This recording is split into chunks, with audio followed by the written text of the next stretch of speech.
Welcome, everyone. We are here for What's the Scoop on Poop? Manure Characteristics and Application Rates. My name is Marissa. I work with Oak. Thank you all for coming today. The exits are in the back. If you need CEU credits, I think you guys have already got the scoop on this, but they're up front at the registration table. And we'll be handing out flyers midway through the session to get your surveys about the speakers, and we appreciate you filling those out for us. So today we have Randy Smallwood from NRCS and Tammy Barnes from NCAT to talk to you guys about manure. Hope you enjoy the session. Well, Randy will go first.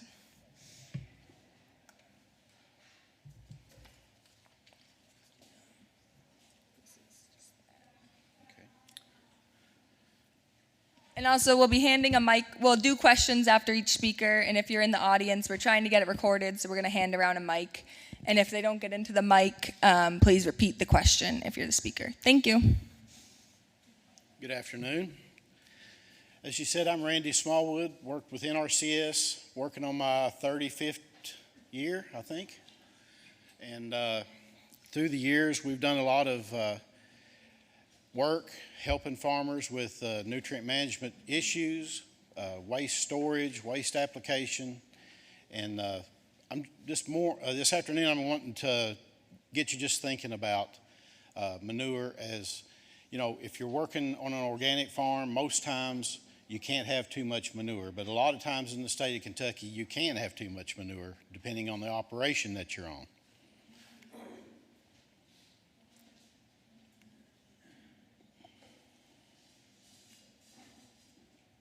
So here's a site that has a lot of manure. And if we go out west, I was blessed this year to travel some and train some new employees across the United States. And we were talking with some folks in Oklahoma. And I asked them what they did for waste disposal, and they looked at me like I was crazy. I said, "It's not an issue?" They said, "Out here it just blows away. It's not really an issue to us." I said, "How much rainfall do you get?" "About 15 inches.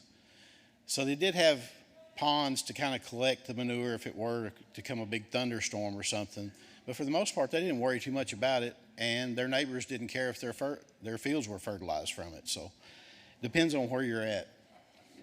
I have seen sites like this along I-65 going to Bowling Green. A few years back when people were really trying to pen up a bunch of cattle and make some money that way by feeding them out, or at least backgrounding them until they could make it to a feedlot out west. So we do have issues from time to time. And I say manure management versus disposal. This is kind of lingo within our ECS staff, ecological science. Is that person actually managing that manure, or are they trying to find a way to get rid of it or a place to get rid of it? You know, and your bigger operations get to that point, especially when you're bringing a lot of feed stocks in, feeding those animals. That manure has to go somewheres. I think of the larger poultry operations, larger swine operations, dairies, and even larger beef feedlots have these issues. And of course, it's never the cow's fault, right? It's the management of the humans that causes some of the issues. So we have to think when we're thinking about manure, because it's not just nutrients, it's also some biological stuff there that's going on, some E. coli that could be involved, especially, raw manure for sure. We have to think about environmental stewardship, what happens to the water quality that's around our farm, maybe below our farm if it's groundwater issues. How about the animal health? If you keep animals penned up in a manured area without bedding being added of some type, it's really bad for them as well. You can improve soil health with manure applications. That's one of the fastest ways to kickstart your journey to soil health. You have to think about economics. Why are you out paying for fertilizer when you have a good source of manure? Or maybe you've got so much manure that you could sell it in some form or fashion if it was composted. So there's a lot of moving parts. And there's always regulations and laws.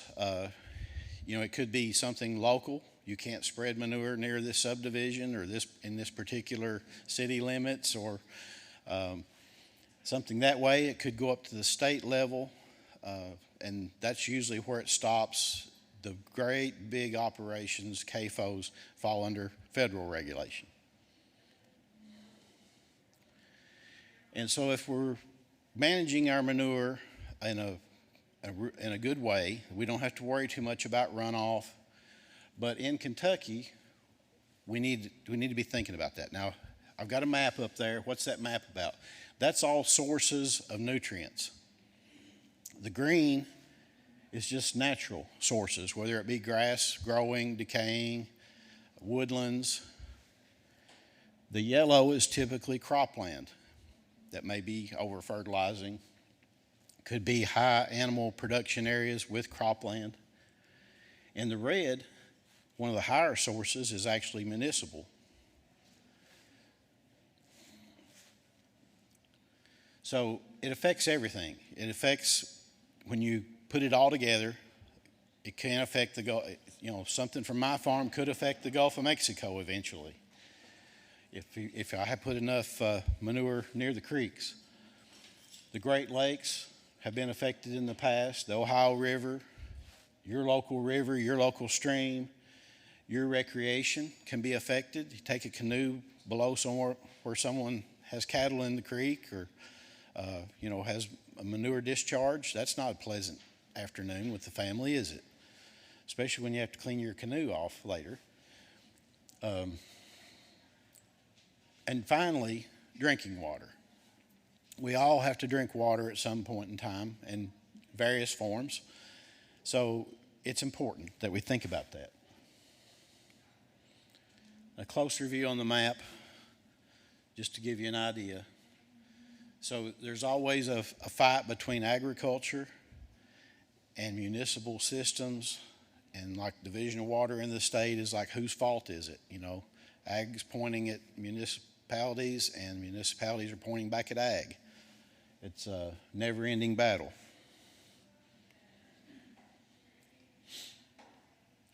So the big thing that's different than Oklahoma, where I went to, or Colorado, where I've been, the eastern part, east of Denver, where they don't have water rights, they get 11 to 15 inches of rain. You can deal with that over 365 days. But there are portions of Kentucky that get more than 50 inches of rainfall.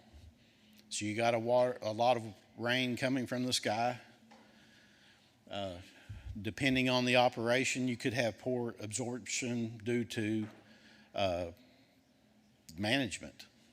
Too many cattle on too few acres makes it compacted.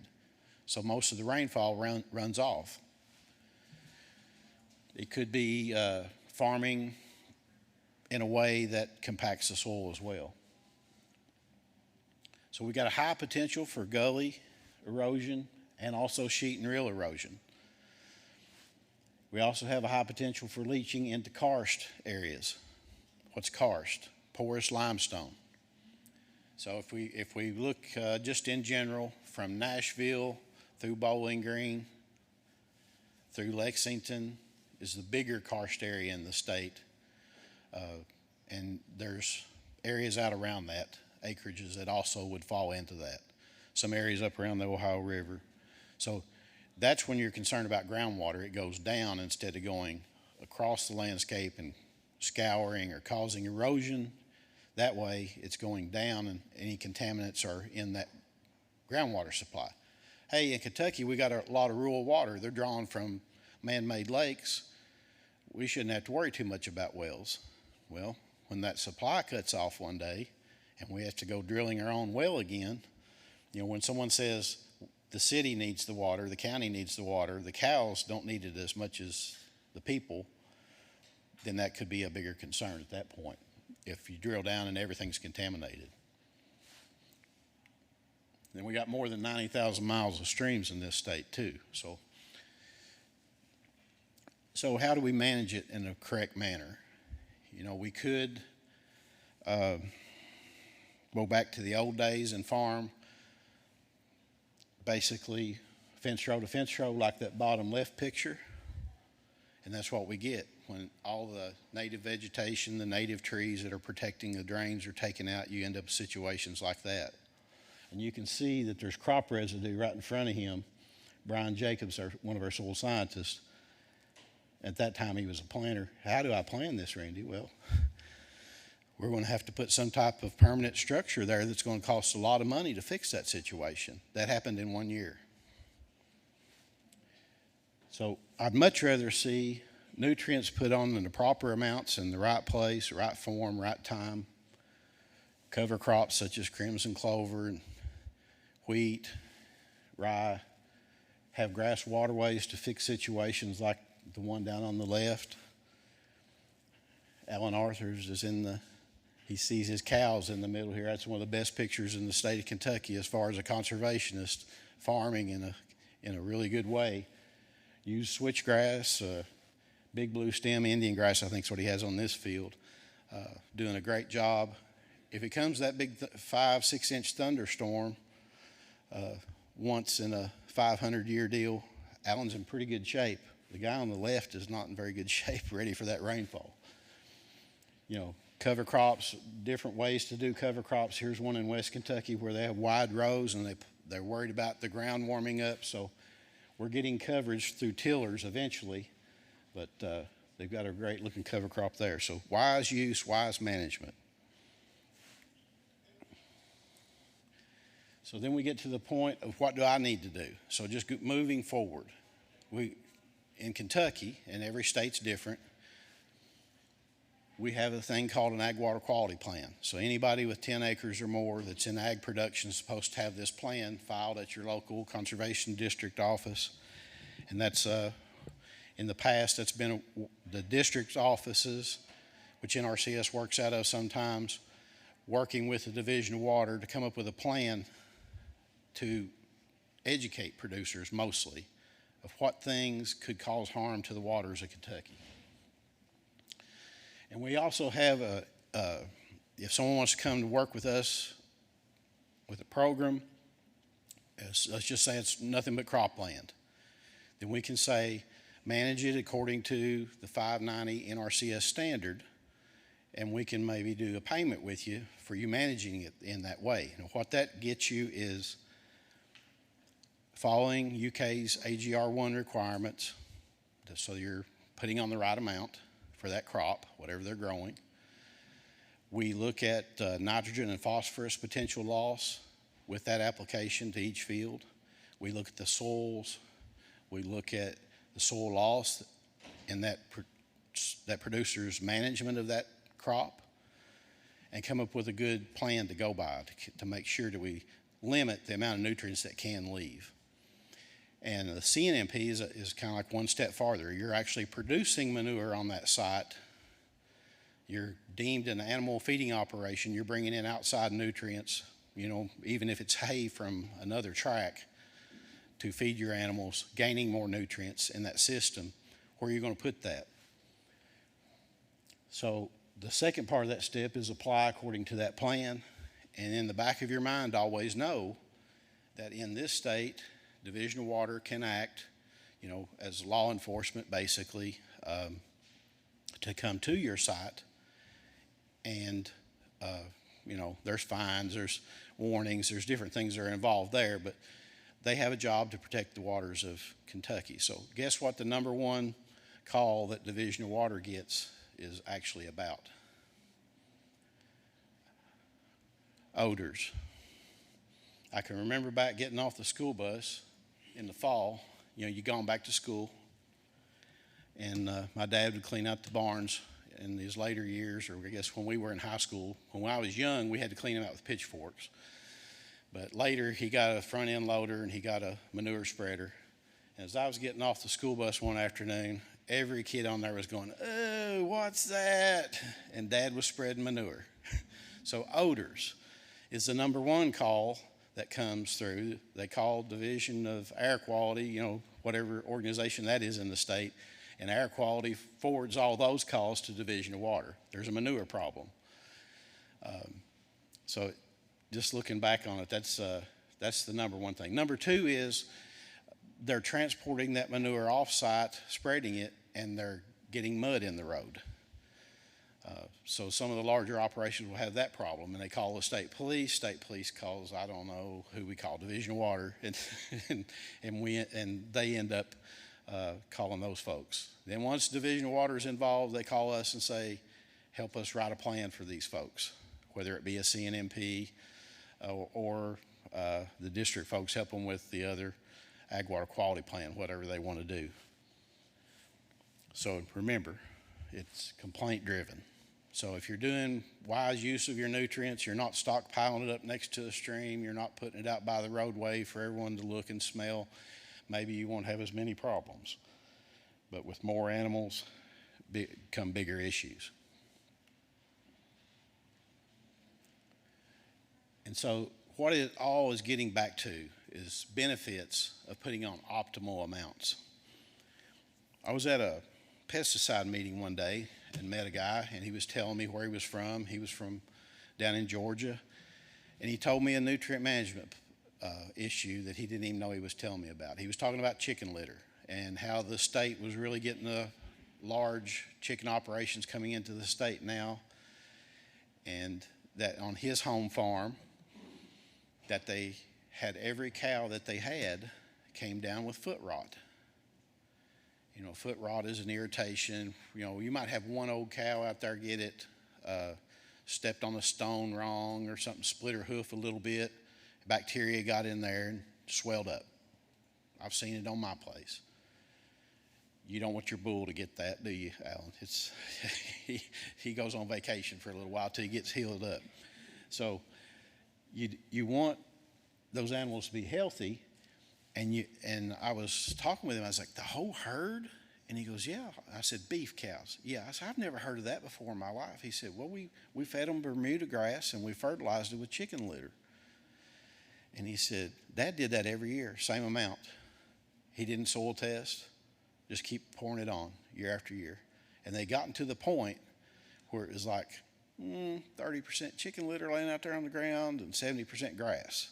So depending on where those cows stepped, they had an irritant enough in their feet to cause them a foot rot problem over the entire herd. So he said we soil tested, and the weakest field had 700 parts per million phosphorus. So that's a bad deal. What's it take to grow a crop in the state of Kentucky according to UK? 60. They had 700. We've had some tobacco fields, and my dad was guilty of this as well. He had a recipe for tobacco. If you want to make for sure your family's fed and you can make your farm payment, you put a ton of 5, 10, 15, and a ton or a half a ton of ammonium nitrate, and you'll grow tobacco. If you don't put that on, your odds of success go way down. So then after 20 years of doing that, you go back and soil test those areas. What do they come out? 8, 900. And you can go in there and crop hay off of that and try to pull those nutrients off, but there's just a huge bank that you go in with a soil test and see what's there today. That's just a snapshot in time. And you come back later and you do all these things 10 years later and it's 850. We really didn't do anything. So it's really hard.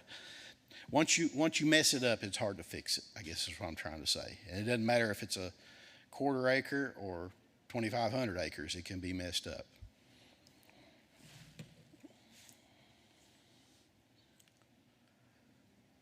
So I have to tell this one. I'm a good storyteller, they tell me. Pat Turman, state agronomist for Tennessee. Now she's state agronomist for Missouri. A good friend of mine.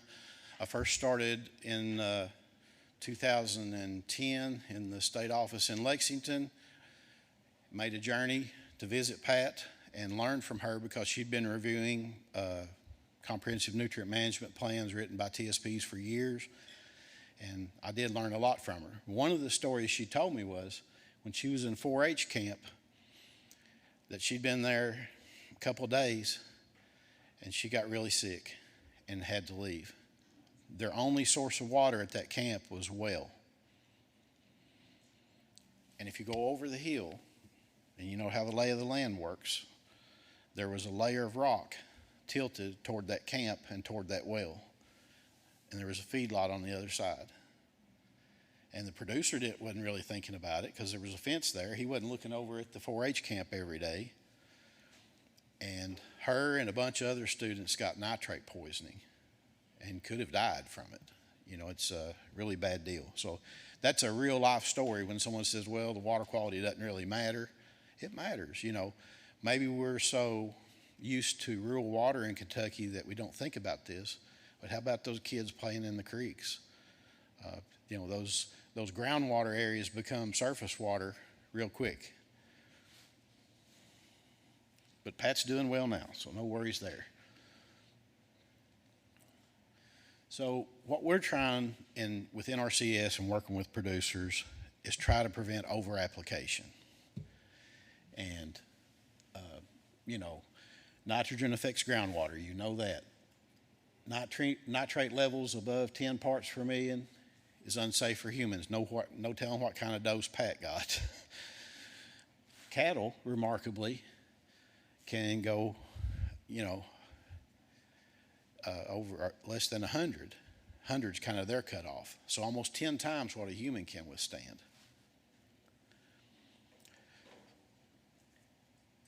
You get into these situations too where someone puts a filter strip in, or let's just say that they're not like my dad did and over-fertilizing or over-application of manure. Let's say that a filter strip down next to the creek has been there for 20, 30 years, and there's been different activities above it, and those nutrients have made it to that filter strip. No one ever goes and takes a soil test of a filter strip. But if it had that tobacco operation my dad did, and then the manure application that Georgia guy did, it's all got to go somewheres, and that eventually becomes a sink of nutrients that leaches out over time. Phosphorus isn't known for leaching, but if your container's full, it's got to go somewheres, right?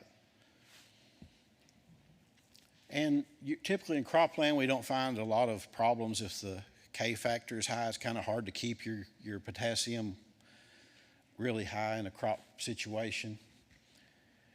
But it does cause problems in grazing cattle and can result in grass tetany. They go into shock, and you end up losing animals from grass tetany, lush growth, turning cattle in all at once, and their system's out of whack. Those nutrient imbalance gets so bad that they get sick and sometimes die. So all kinds of reasons to manage your nutrients well.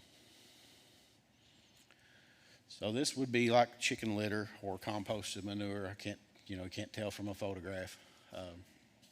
Phosphorus over-application can cause buildup and do the same thing as that filter strip I was talking about. If you just, let's say you're in the South, you got a lot of chicken houses surrounded by pastures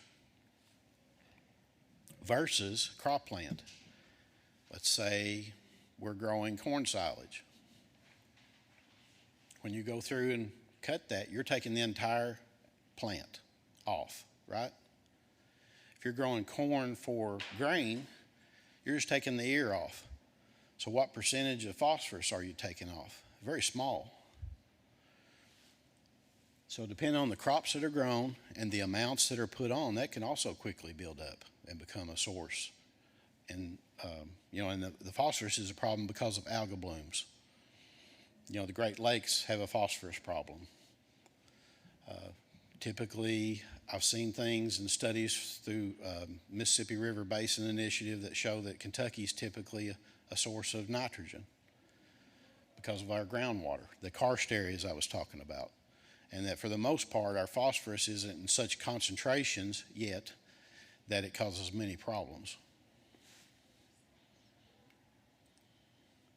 So we want folks, the producers and the farmers, landowners to think about the overall picture, whole farm nutrient balance. And I can think of a personal one. My brother has a structure to store nutrients in through the winter. He feeds his cattle in the wintertime in a barn. He pulls them up off of our steep landscape in Menifee County, puts them in a barn, fertilizes it. At first, he was fertilizing his hay fields, feeding it to the animals, then putting the fertility back to, the leftover fertility back to the hay fields. And then he came to me one day after 4 or 5 years of doing this. He said, I don't need any fertilizer. Where am I going to put the rest of that manure? I said, well, you're going to have to put it on the pastures. And he's been doing that for probably about 10 years now, spreading it over a wider area. And he's at the point where it's a balance. It goes in the cow gets what they need. The grass is growing phenomenally. I mean, it's like we shoot for 3 acres per cow and when we're doing some rough planting with the producer, and he's at 1.3, somewhere in that neighborhood, because it's in the summertime, the manures are still releasing nitrogen. And when you do get a rainfall, you have growth, where most other farms around us are drying up and they don't have the organic matter to hold the water. And then when it does hold the water and have it ready there to use, then the nitrogen's there and the phosphorus. So it's a pretty good deal when you don't have to buy fertilizer for 50, 60 acres and still have cattle gaining at rates above your neighbors. That's a pretty good win-win. And if he keeps an eye on it, he won't become a sink of nutrients, hopefully. So the goal in your whole farm balance is to decrease inputs to adequate levels, not overboard, and decrease losses to the environment. Anytime that you have a container like this one and you just keep pouring it on, like I said, it's got to go somewhere. So some things that NRCS has worked with in the past, like I said, manure storage. In Kentucky, that is key. We have to have some place to store it through our winters. We get a lot of rain. We have compacted soils in the wintertime, especially on animal operations. You have to store it. Let it compost until the next fall or through that summer. Spread it out on pasture fields or other areas that you aren't cropping, or put it on in the fall and put a cover crop with it. There's numerous ways we can help folks with that. The first thing we can help with, I guess, would be the comprehensive nutrient management plan or a regular nutrient management plan. And the next thing would be those comprehensive ones if you happen to be an animal feed operation. I think I'm cutting into your time.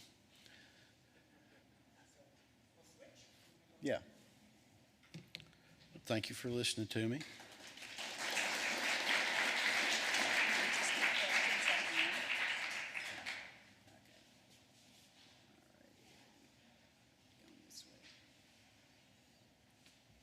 Hi, I'm Tammy Barnes. I guess I better stand in front of here.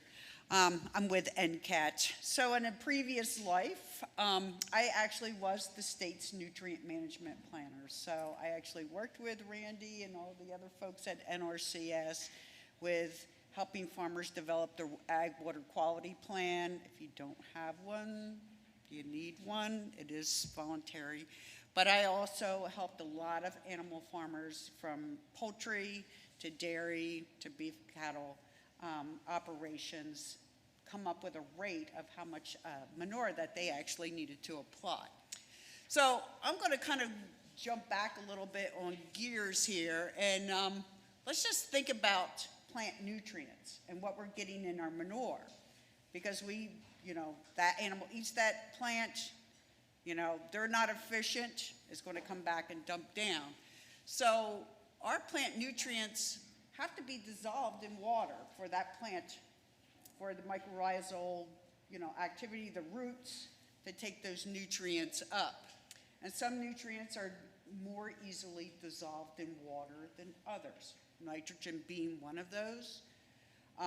Phosphorus can be soluble at a certain point, and sometimes it takes years for it to be released. So just like Randy said, it can take years to accumulate. It also takes years to liberate some of those plant nutrients. And why we use commercial fertilizers is because they're more readily available to the plants. But we usually have to over-apply because we're only getting a small percentage readily available for plant production at that time of application. So Randy alluded to this as well. So some of the things when we're thinking about applying plant nutrients is the 4 R's. Right source, So where you're getting it from, and that's all going to be determined on your soil sample and your crop, sometimes your soil composition, right rate, application rate, right time. With manure, timing is everything. We just don't want to put manure out at a willy-nilly time, because then we're not getting benefit. We're definitely not getting economic benefit. We're just disposing of manure. We want to use manure where it's going to help us offset that cost of that fertilizer. And we also have to be very cognizant of rain events when we apply manure, because it's going to run as it does, especially if we don't incorporate it, and we're going to talk about that. Because what happens, we talked about the phosphorus before, is that if that manure runs into the creek and has an algal bloom, what happens when we have an algal bloom, you know, those plants, those aquatic plants go crazy, and then they die. So what they do is they wind up taking all the oxygen out of the water, and then you have a fish kill. That's when division of water gets called out. That's when you get fined per fish. So it can be very expensive. I could probably do that. Can you unmute our mic? Can you hear me? Years of cabbage. Had a small organic cabbage from Johnny Seeds. You guys familiar with that cabbage? Okay. And folks love it, but the bugs just attacked it to no end. I had broccoli, cauliflower, and benefits collard of greens, manure and application. They So did not basically, produce to the point where we really wanna wanted them to recycle it, produce. recycle The outcomes was our horrible in so nutrients. many words. And so, and fast forward to last year, I met Brianna. I was crying to Brianna about my outcomes. Yeah, we're getting a little funk here. Can you hear me now? Okay, great. So basically, think of manure as fertilizer, nutrients for that soil biology. We've been talking a lot about soil biology. I've been in several talks. So what we want to do is encourage that by adding our manure to that. But we want to add manure in the right way. So what are some of the things that we get by having good soil microbiome? Is, you know, it detoxes soil, it increases soil stabilization, all those nice soil aggregates. Those nice soil aggregates let the water come in down into our soil system. It improves moisture, stickiness, so a whole host of great things.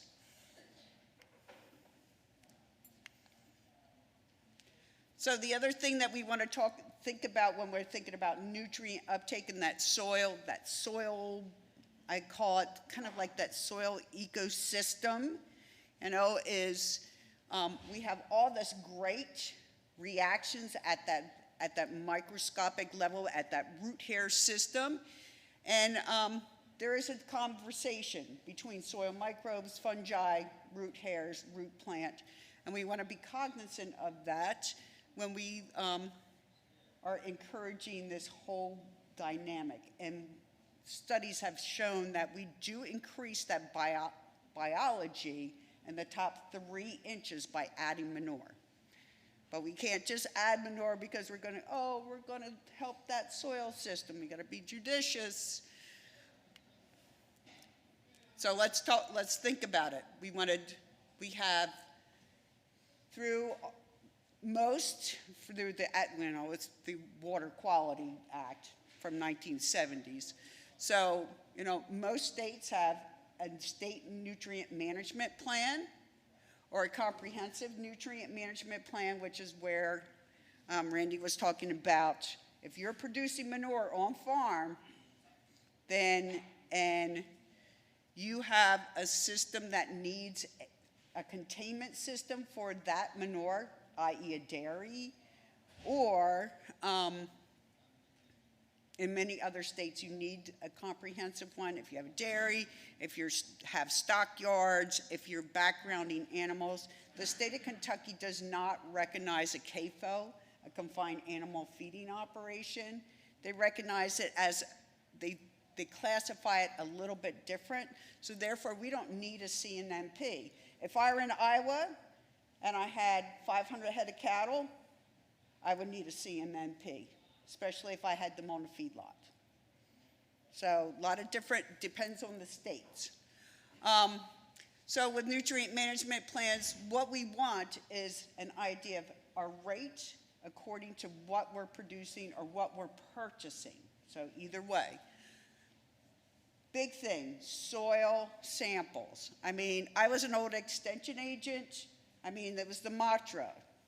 What's your soil sample like? What's your soil sample like? And the big thing with our soil samples, especially in this area, is your pH. If your pH is low or wonky, we can apply all kinds of, fertilizer, but if that pH is not in that correct range, it's too low, like a 5 or a 5.8, the efficiency of those plants to able to bring up the nutrients for its health decreases, as it does on the other end if it's too basic.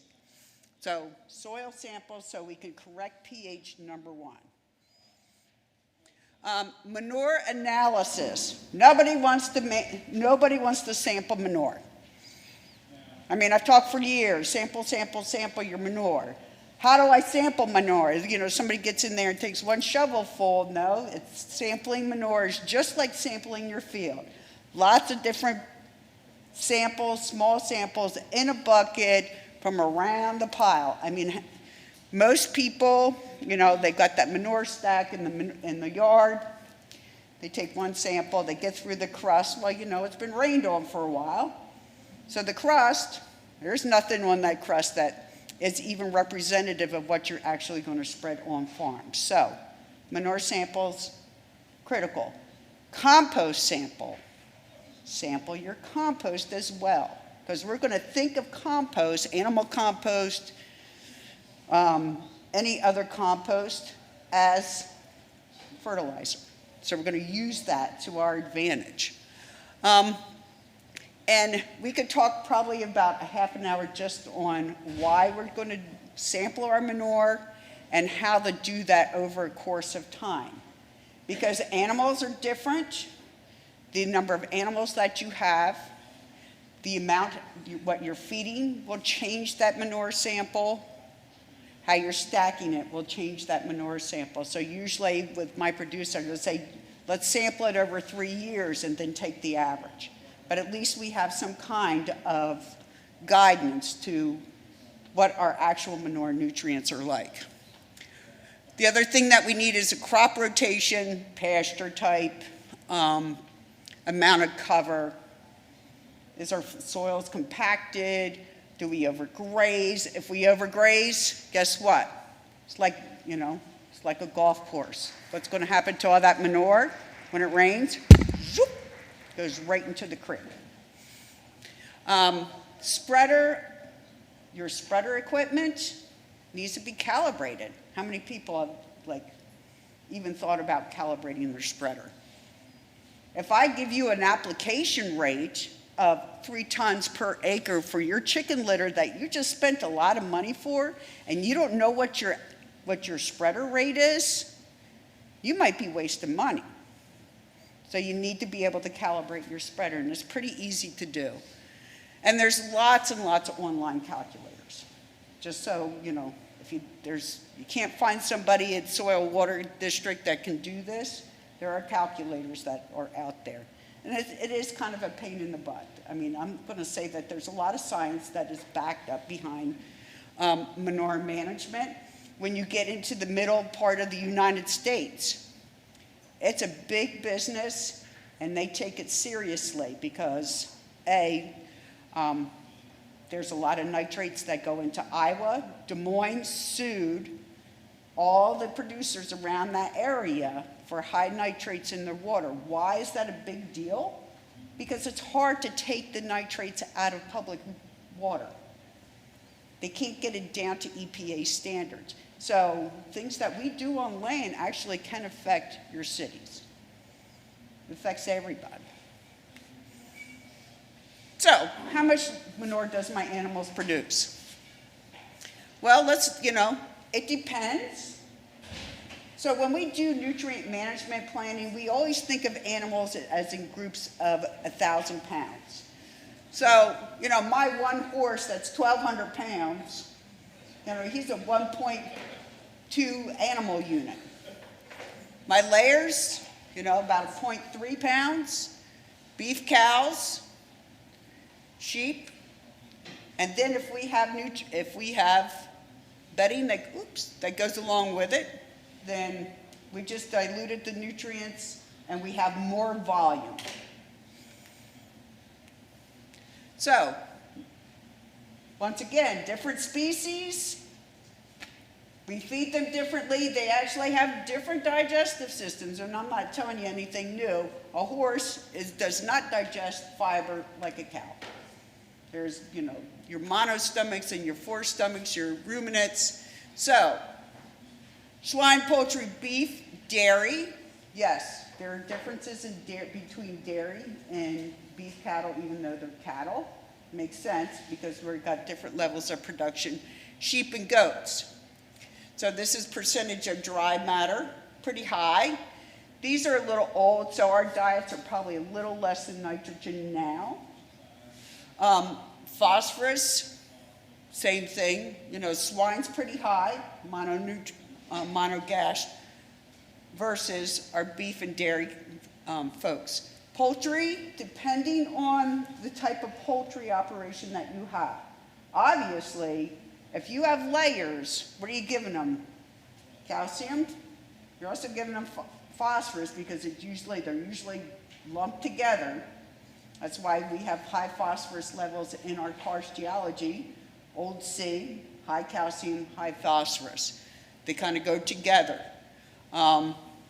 Swine, they add a lot, especially because they're growing. Most of these operations, it's a liquid manure system. They're growing critters. They have a higher demand for growth, and they need lots of calcium and phosphorus. So, the other thing that I wanted to talk about is fresh and composted manures. So, in the beginning, you saw that big cow pile? That was actually from Oregon State University. That was their research field. So, that is not composted manure. Even though some people think that if you put that manure in a big pile and you leave it there for a while, that it's composting. Nope. It has to heat up, and it has to heat up to 180 degrees. And it needs to be turned. So there's, we could get into the art of composting, but once you get it, it's pretty fabulous. So there is differences, and the big thing about composted and fresh manure is that you have E. coli and salmonella. And we've all heard about, those horror stories with lettuce and E. coli and salmonella, a human factor. So we have to think about that. There are some, with the NOP, there are some regulations about adding manure. No fresh manure within a year. If you're non-organic, let's say I have my veggie plots and I'm non-organic, I need to wait 2 months before I actually plant something. And it's better actually to incorporate it into your soil, because if you have manure laying on the top, and let's say I'm growing veg, it rains real hard, that manure, you have a little bit of manure jump up onto your lettuce leaves, you really have to wash it well, because then it becomes a hazard to your clients. So something to think about. And why we do the biggest thing, remember I went back to timing. Timing's important because we have to get that soil biology primed up, and part of that is temperature, and everything's starting to get activated. And compost nutrient composition will vary. All composts are not created equal. If I'm using chicken litter with straw, that's going to be a lot hotter than beef manure and straw, just because of those nutrient differences in the physiology of those animals. And herbicide residue, a big problem, especially if you're starting plants and you're starting it in compost, because what could happen, you know, if you've got Roundup in there, guess what? Nothing's going to germinate. So you have to be careful about that. So I got this manure analysis and diet just to make a point. So wet WDG is wet distilled grains. What do we have in this state? We have bourbon industry. This is a common thing that we've been doing for 100 years, is filling distillers' spent grains to cattle. They also do it in the Midwest, ethanol. So we're taking, you know, cattle are great because they can actually like recycle nutrients. But then we get into some issues here. So I've got manure types over here. So the top one is dry or solids. And now we got 10, 8, 6 NPK. But the normal, and they're getting fed this distillers' grains, but the normal for solid beef is 5, 4, and 10. Big difference in nutrients just by the change in diet. Same with the liquid results on the other side. We've got up here, just because we've got a liquid manure system, a big pit, just think of dairy and their big, you know, manure pits, versus these are cattle that are on the feedlot. We got 40, 28, and 22. It's pretty high, pretty hot, compared to normal feedlot cattle on a liquid manure system, 10, 9, and 13. So feeding and feed management and nutrient management in diets within species is very important too. That's actually, you know, one of the more important things that we don't ever think about when we're raising animals is what's coming out in our manure is actually reflective in what we're feeding those animals. So balanced diets and not overfeeding nutrients to our animals is also a cost savings, because then it's reflected in the manure. So manure has value. We all know organic phosphorus, nitrogen. It's readily used. This primes our whole system. The thing is about adding manures that have a lot of bedding is that we're getting competition for that nitrogen between plants and the microbes wanting to break down that bedding within that, that manure. So we have to think about that. So for example, you know, I don't know, I raised horses for a long time. Oh, don't put sawdust and manure on your fields. It's fine to put sawdust and manure on your fields as long as you, A, don't put it down too thick, and you go out there and give it a little nitrogen, because what's happening is that we're having a competition going on. And guess what? You know, the bedding always wins over the grass. So everybody used to say it was pH. It's not pH, it's competition.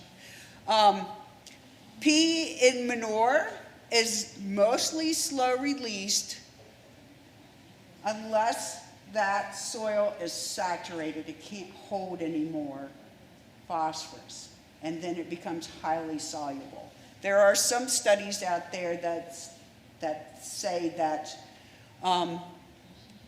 in comparison to commercial fertilizer, the phosphorus in commercial fertilizer versus manure phosphorus is always more soluble. That kind of makes sense because it's in a little bit. Always more soluble? Yes. By how much? Maybe 10%, which could be significant, especially if it rains. You know, so then all your pee just went. You know, you just spent, you know, hours of applying manure. Then, you know, we have an issue there. The thing when we apply manure is that We want to know those manure nutrients. We want to know what our crop nutrients requirements are. We're going to use the manure first. We're going to do our nutrient management plan using the manure first. Then if we are deficient in any other nutrients, then we're going to add a commercial fertilizer on. This is how we do this. We don't add commercial fertilizer on top of manure and go, oh, well, it's just manure. No, it's fertilizer. Then we have to adjust for it. There are nitrogen credits. Since manure is slow release, you're going to get so many credits the next year. So you're going to get about, about 50% in our liberation. Then the next year is going to be a little bit less, but usually it's over a 3-year period. By the year 3 after manure application, you're going to have like 10% liberation of nitrogen within that soil. So what do we need for a nutrient management plan, especially if we are raising animals? So a straight nutrient management plan, I'm putting fertilizer on my crops. I've said it before, a soil sample. I need a manure or compost sample. I need a crop rotation. That's what I need to do those plans. Ideally, if I were a farmer and I'm going over to Randy to get a nutrient management plan, I'm going to give him a crop rotation for 5 years. Because then we're just going to do it all at once, including your cover crop. So we put our cover crop down to scavenge nitrogen, but we also might need to add a little nitrogen to get that crop to fire off. So it's a little bit of a give and take. If we're doing animals, we need animal weights, numbers, how you're housing them, how are your mortalities dealt with, are we burying it, are we composting that animal, how are you handling manure, how much manure we're going to get, and where's our surface water in comparison to our grazing practices or our animal practices, and where we're going to put our manure. There's laws about how close you're supposed to get to wells and to creeks. I'm not going to go over this. This is where we got great information from University of Kentucky. So if you're not sure how to properly soil sample or take a manure sample, there's definitely information out there.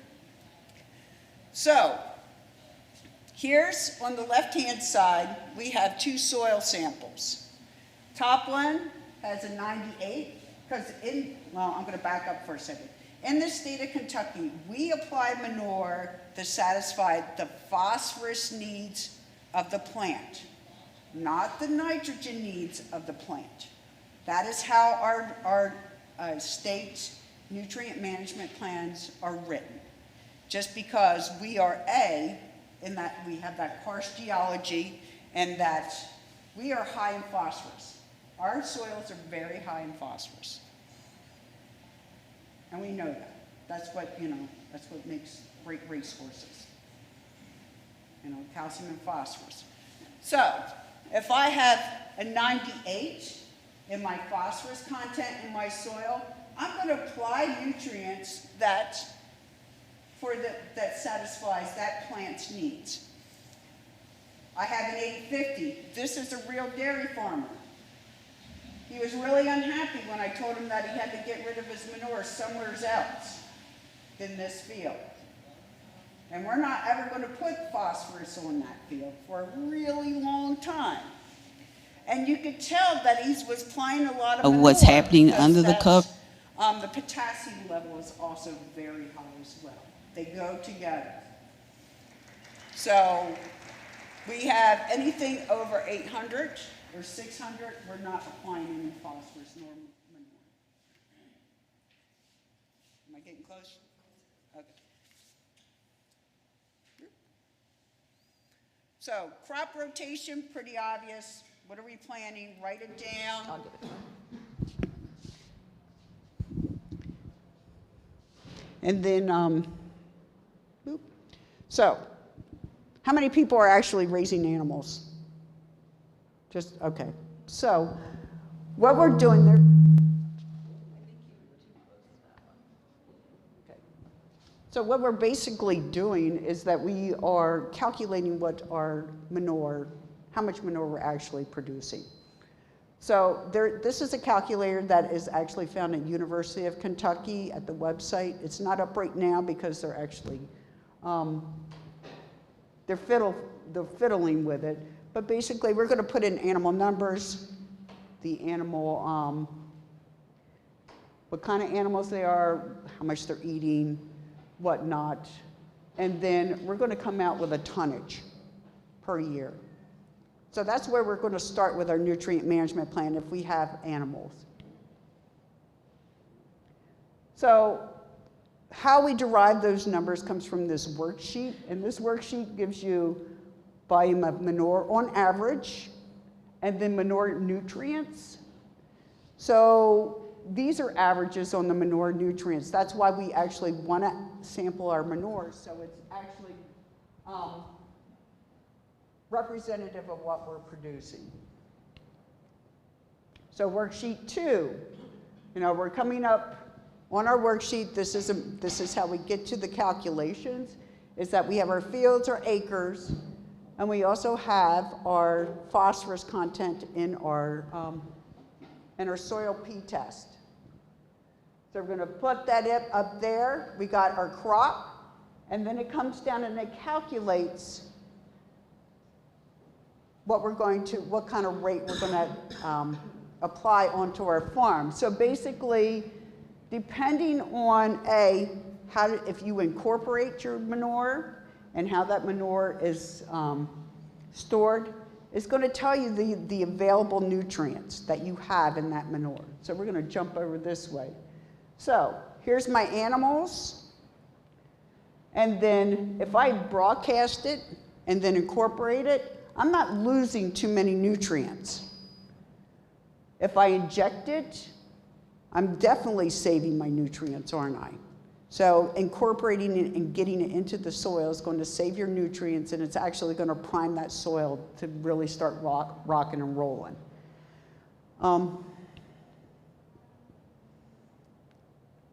How do you store it? If you're storing it in an open lot, we're losing 50% of our nutrients in beef cattle.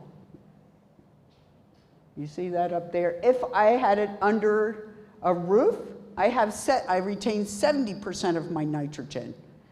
Hence, that gets back to what Randy was saying, is about if you're going to get manure and use manure, cover the manure, because what happens as soon as it gets rained on, it's running. How many people have got a manure pile and I see all that black leachate on the end? You know what's in there? There's your nitrogen. It's sitting right there. Is that going to get incorporated into your field? No. There's lots of laws. There's lots of different ways to store manure. If you want to learn how to store manure, you talk to Randy or you talk to myself. We can tell you lots of different strategies.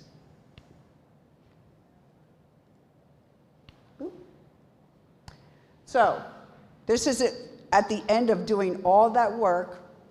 Crop rotation, you got your soil sample, you got your manure. We're going to come up with a sheet that looks like this for all your crop fields. And it's going to give you an application rate. And this is what it looks the same for. This is for a liquid. There's a little different for solid manure. But basically, you're going to write down, you're going to get a rate, and it's pounds per acre or tons per acre. And then you're going to write down, by law, you should be recording how much manure you're applying, and when you apply it, and what is the weather.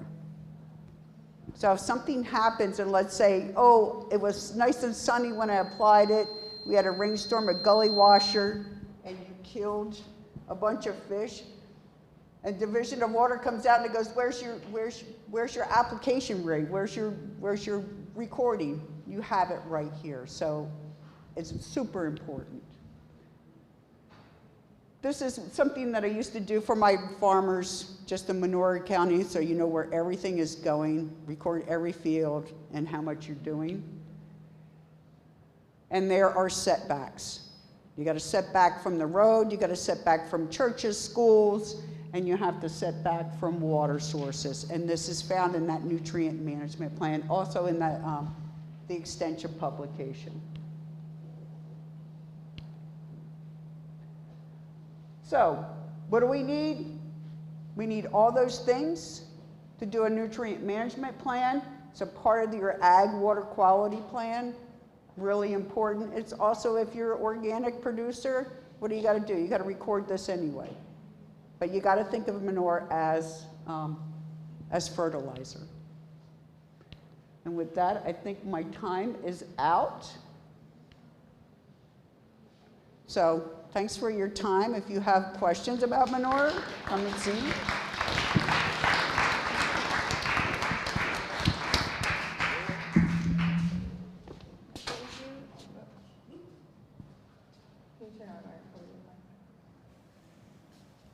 And see. All right. Thank you, Tammy and Randy. Just one announcement. In the program, it says the last session starts at 4:15 to 5:15. It's actually 4 to 5. So you guys will get out of here 15 minutes early. And so now we're going to take any questions. Ideally, I'm going to run around with the microphone, and Randy and Tammy can come up here and answer them.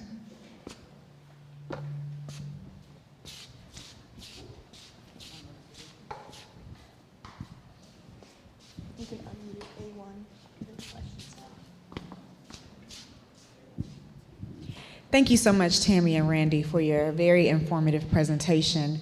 For backyard farmers, or not even farmers, gardeners, for people who just like to play around in the dirt.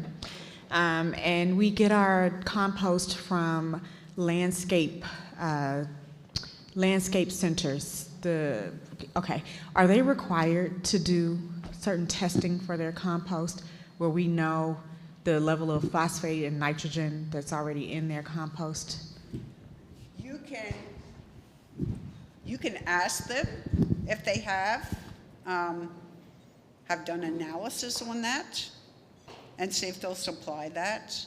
I mean, for a backyard situation, let's say it's like, what, 50 by 50 kind of gardening kind of plot, we have a tendency to get into a little bit over application of phosphorus, so it's probably more important that you do your soil sample first and then ask them if they had that analysis. I don't think so, no.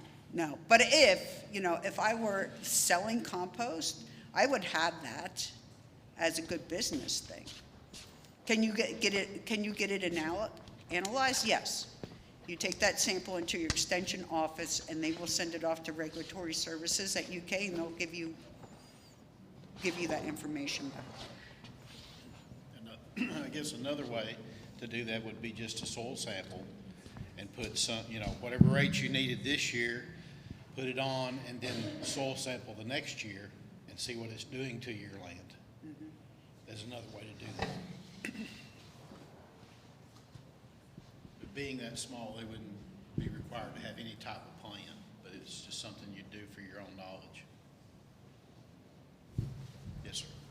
From my experience on the compost, I highly recommend having it sampled, no matter what they tell you, because I got into a bunch of organic compost that ended up measuring out at 9.4%, but I didn't test it until I had some serious problems and lost a lot of crop that one year.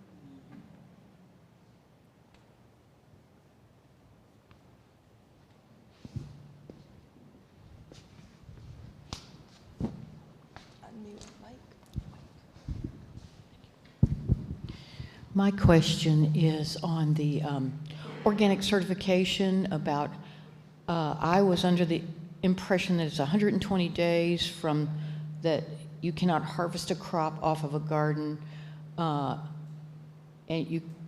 if you've put manure on, there has to be 120 days before you can harvest a crop. Yes. Is that correct? Yes, that's for It's definitely for inorganic Raw manure, right? and with raw manure, yes. What was that? With raw manure, yes. You Yeah. need that, yes, you need to not harvest with it, you know, within that window of 120 days. Right, okay, great. Yeah. Thank But, you. know, but in reality, if you're putting that manure, that raw manure on there, you really want to do it like 30 to 45 days prior to even putting that crop in there, because you want that biology to start breaking down that nitrogen, because it's not available to that plant. It takes that long for all those microbes to get rocking and rolling, and soil temperature is critical as well. It could end up delaying and then being available to your weeds later. Yes, yes. Which is, you know, there's many a research project that has gone awry with manure where they've applied it, and then the weeds take over on their cash crop. Especially on some of these irrigated systems. I mean, they're just like, they're opportunists, and then they go boom, because the soil temperature is not right for that cash crop.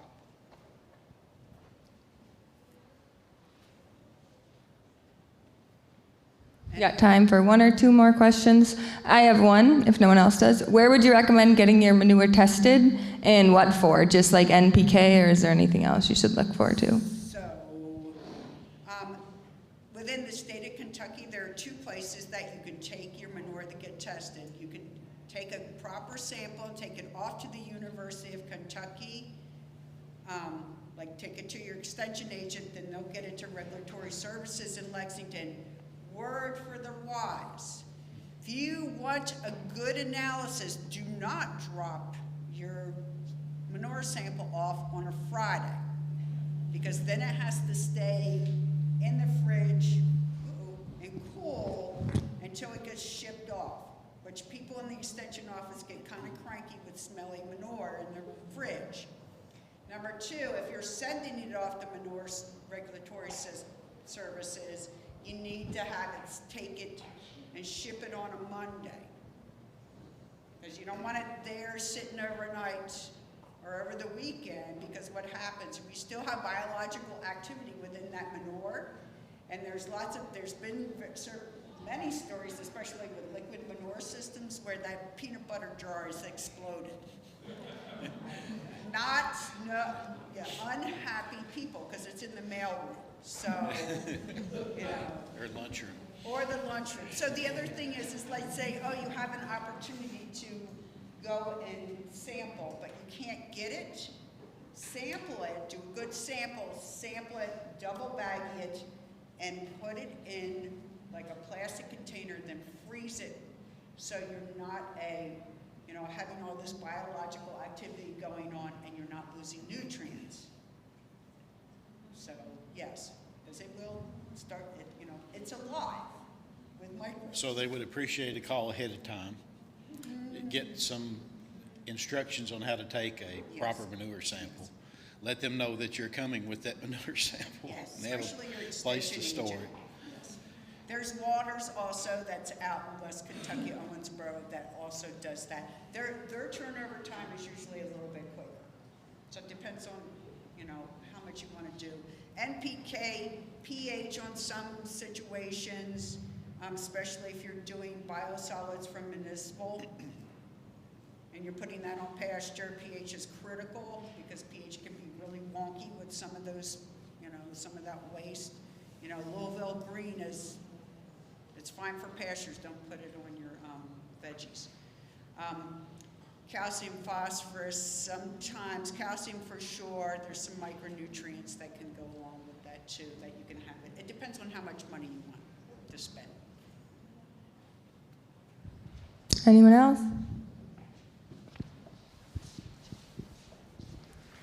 Any recommendations for on-farm compost making? I mean, I sometimes will get loads of manure and bedding from our local livestock farm and our livestock barn.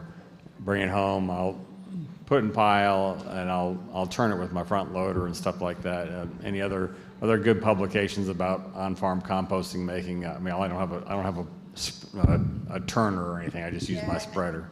So actually, UK did some composting work out at Princeton, where they just turned their pile like 2 or 3 times.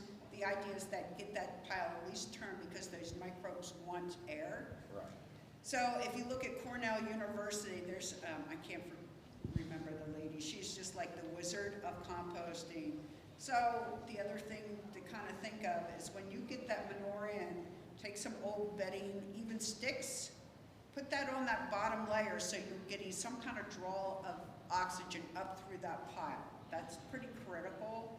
And then go ahead and, you know, try to gauge manure to, you know, your carbon content. Because manure is nitrogen, so if you can kind of gauge it, that's fine, but, you know, it really is the turning that makes it roll. Gotcha. Thank you. All right, thank you very much. We can give them another hand.